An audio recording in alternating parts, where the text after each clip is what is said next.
So Tyler Doohan is here to talk a little bit about muscular Christianity and Christian athletics and leadership in athletics, and we're so glad because we wanted to include local people who are actually in the arena, and so please tell us your view here.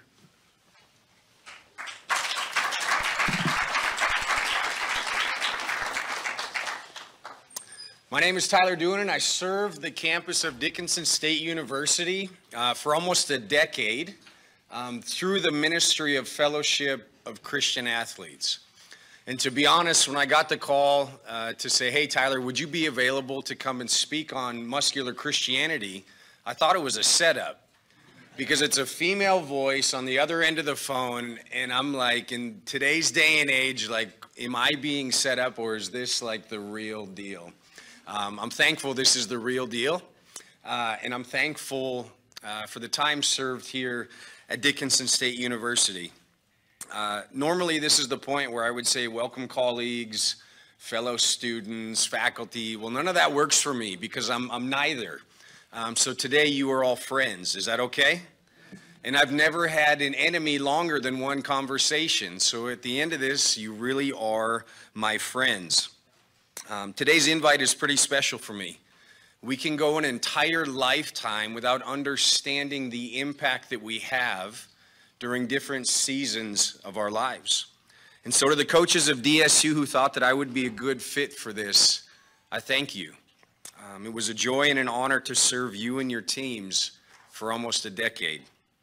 And who knows, I might come out of retirement once my future Hawks hit the campus. We might have to wait a minute since they are 7, 5, and 3, and one is due around Thanksgiving. So the athlete in the arena. We are all gathered here today around this topic because of one man, Theodore Roosevelt. And for obvious reasons, he cannot be with us today. But he doesn't have to be for us to walk in the impact that he made during his time here on earth. As I was thinking about today in my time of reflection, I settled on two topics, Teddy Roosevelt and trophies. And now almost 3 years removed from my position here at Dickinson State University, I can reflect on my time, but when I was in it, the arena, my focus was to mirror the one who saved my life. In case you're wondering, his name is Jesus. To live a life that attracted others to find their faith. You see, faith and athletics were the perfect fit for me, and they still are. My athletics now look more like watching dance recitals and soccer games, teaching fundamentals to my children in the backyard, having to constantly remind myself that they're just kids. Every day, though, I can hear the invitation from the sidelines, the dugouts, the hardwood, the fairways, the wrestling mat, and the rodeo grounds. Our arenas come in many shapes and sizes, yet they all have the ability to transform a life. During my ministry with Fellowship of Christian Athletes here at DSU, I learned a lot about why we compete or get in the arena. In my almost decade of serving this campus, I never once heard of an athlete coming to DSU because they wanted to lose, or just because they wanted to have fun. They said yes to being a Blue Hawk because they wanted to win. We have a rich history of winning. Just look around campus and you will find trophy cases full from top to bottom. And although trophies are nice to look at, they hold really no value at all. Most of them are made from cheap wood and fake metal, and I'm just being honest. But the real value is in what they represent.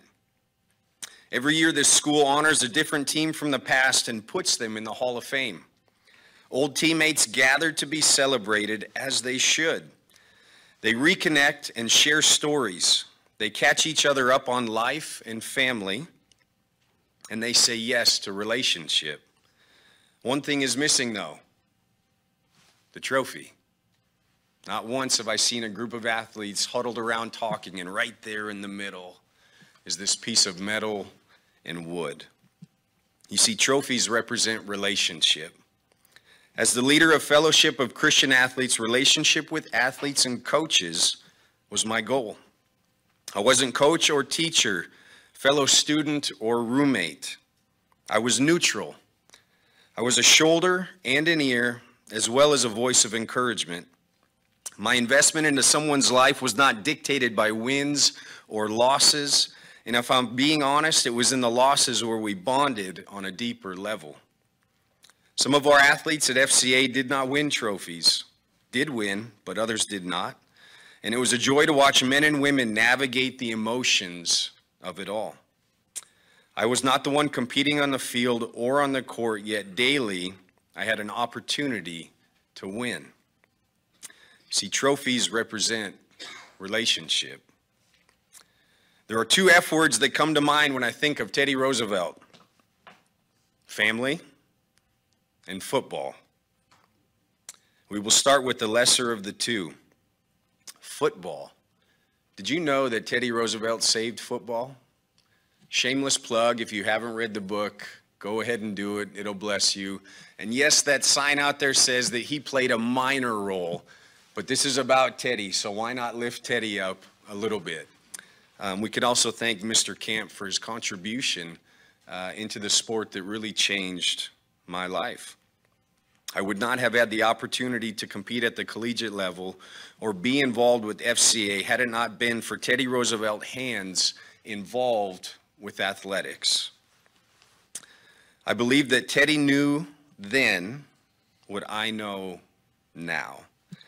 It's the inner development as well as the relationship building that mark the athlete. Every time Teddy looked at a boxing glove, I'm confident he didn't go, "Boy, that's a nice glove." No, Teddy would have been reminded that he did something that nobody thought that he could do. He pushed his body to limits that others said he would never achieve. The other F word that comes to mind when I think about Teddy Roosevelt is family. I think of a place not far away from here, roughly 32 miles, where I can take my family and enjoy God's creation. A place where we can go as a family and make memories, build our relationship as a family unit.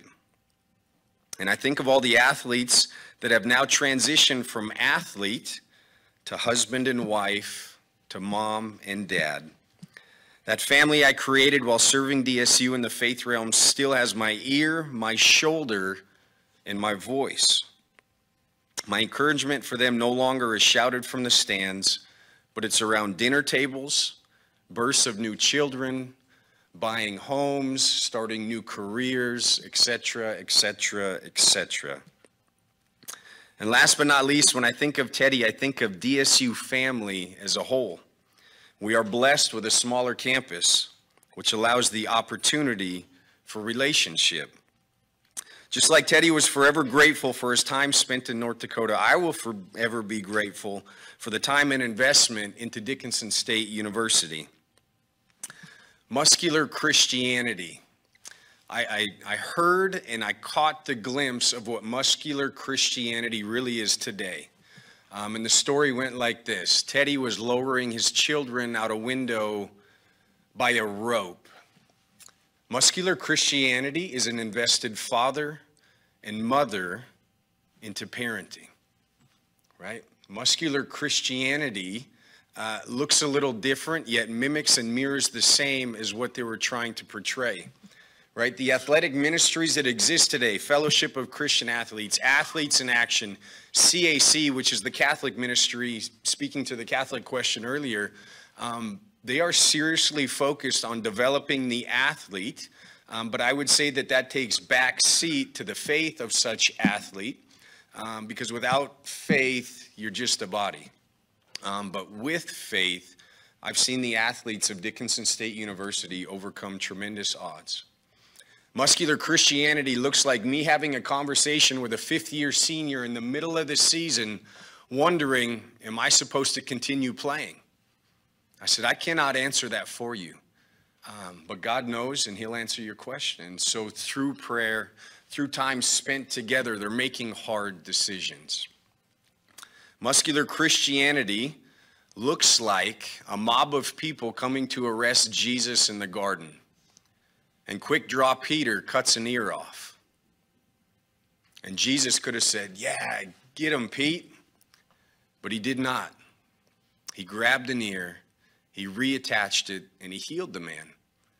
And one could say that, oh, he healed his ear so that he could hear the gospel. But it's deeper than that. The man's ear that was cut off was the servant of the high priest, which means that he is next in line to be the high priest. But according to the law, if you have any physical defect, you're not qualified. After Jesus touched him, he completely healed him. There was no defect, which saying, hey, I understand that you're here to harm me, but I still believe in you. And I'm choosing to forgive you and heal you. So muscular Christianity, the Apostle Paul said, I buffet my body, I beat my body. It's of some value. And where we're at in the U.S. today, and what'd you say, the flabbiness of our country, which is attributed mostly to diet. Abs are made in the kitchen.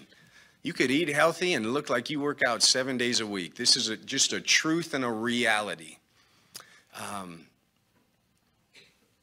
But the faith and the athlete must coincide for there to be a whole human. And I believe personally, and this is my bias, to live our best life, to be the best athlete we can be, to be the best student that we can be. I don't regret 1 minute of that decade of my life. I know Coach Orton, when he walks past the hardwood, I know he can hear the echoes too of past games and moments. And that moment where we really come alive is in the arena. I had the privilege of spending time with your son through FCA here at Dickinson State University, championing these kids to be the best them that they could possibly be. So muscular Christianity is important, but I think it should look like what Jesus wanted it to look like. So bless you. Thank you for coming. Enjoy the rest of the symposium. Thank you so much.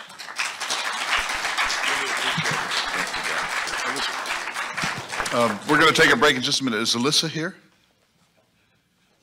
Come on up. I know you were going to introduce Tyler. We were worried about time, but please come up for a moment. My name is Alyssa Buckman. I am currently a freshman here at Dickinson State University, and I am a proud member of the TR program, and I also do jazz band as well. I am going into English education, and I really love being a part of the program because of all of the amazing people I get to meet, whether it's through the program or through things like this. And one of these amazing people was Pastor Doan. To best, well, give a wrap-up of Pastor Doan, we wanted to listen to a few of his own words. We chose these questions in hopes that they would inspire everyone to learn more about Theodore Roosevelt, North Dakota, and the southwestern North Dakota, We have so much rich history in our own area, history just waiting for us to discover for ourselves. That discovery could involve a simple trip to Medora or to the new TR exhibit in former Pulver Hall. And these are Pastor Doan's thoughtful responses to our questions. The first set of questions, why history? Where can people find value in their own lives from learning more about key figures such as Theodore Roosevelt? And Pastor Doan explains, history is the roadmap that leads us to the present and helps us prepare for the future.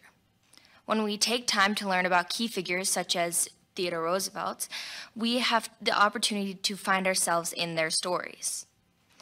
Every great man or woman in history has gone through adversity in order to find success. Relating to adversity brings about great courage and adds value to our life. And the second set of questions, what's a fact about Theodore Roosevelt that speaks to you personally, and why? And Pastor Doan shared and actually spoke about this. Teddy Roosevelt saved football. I had the privilege of playing football at NDSCS, and my experiences on the field and in the locker room helped prepare me for the rest of my life.